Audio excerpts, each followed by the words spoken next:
ಶುಕ್ರವಾರದಾನೆ ದಾಂಪತ್ಯ ಬದುಕಿಗೆ ಪೆಚ್ಚದಿನ ಮದ್ಮೆಯೇ ಕೊಲ್ಯದ ಯುವ ವಕೀಲೆ ಗಣೇಶ್ ಗಟ್ಟಿ ಮದ್ಮೆದ ಪ್ರಕ್ರಿಯೆ ಮುಗಿಲಕ್ಕನೆ ಕುಂಪಲ ಶಾಲೆಗೆ ಬತ್ತದು ಮತದಾನ ಮಲ್ತದು ತನ್ನ ಕರ್ತವ್ಯ ಪ್ರಜ್ಞೆ ತೋಚಾದ ಇಂದೊಂಜಿ ಅಪೂರ್ವ ಅವಕಾಶ ಪಂಡ ತೆರಿಪಾಯರು.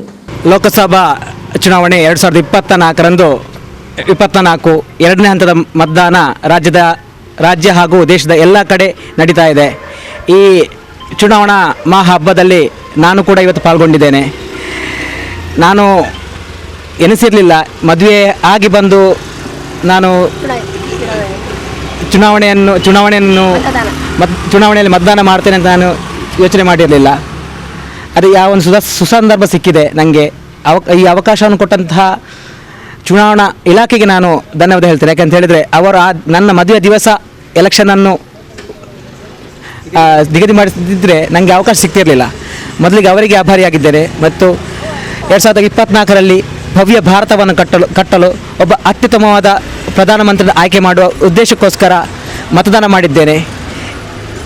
ಭಾರತದ ಎಲ್ಲ ಸತ್ಪ್ರಜೆಗಳಲ್ಲಿ ವಿನಂತಿ ಇಷ್ಟೇ, ಎಲ್ಲರೂ ತಮ್ಮ ತಮ್ಮ ಮತದಾನವನ್ನು ಮಾಡಿ, ಯಾರು ಕೂಡ ಮತದಾನ ಮಾಡದೇ ಇರಬೇಡಿ. ಎಲ್ಲರೂ ಕೂಡ ತಮ್ಮ ಮತದಾನವನ್ನು ಚಲಾಯಿಸಿ ಉತ್ತಮ ಭಾರತವನ್ನು ನಿರ್ಮಿಸಲು ನಾವೆಲ್ಲರೂ ಸಹಕಾರಿಯಾಗೋಣ. ಆ ಮೂಲಕ ಭದ್ರ ಭಾರತಕ್ಕೆ ಬುನಾದಿಯಾಗಿ ನಾವೆಲ್ಲರೂ ಕೂಡ ಒಂದು ಸಂಕಲ್ಪ ಮಾಡೋಣ. ಎಲ್ಲರೂ ಕೂಡ ಮತದಾನ ಮಾಡುವ. ಸಂಜೆ 7 ಗಂಟೆಯಿಂದ ಬೆಳಿಗ್ಗೆ 7 ಗಂಟೆಯಿಂದ ಸಂಜೆ 6 ಗಂಟೆವರೆಗೆ ಮತದಾನ ಇದೆ.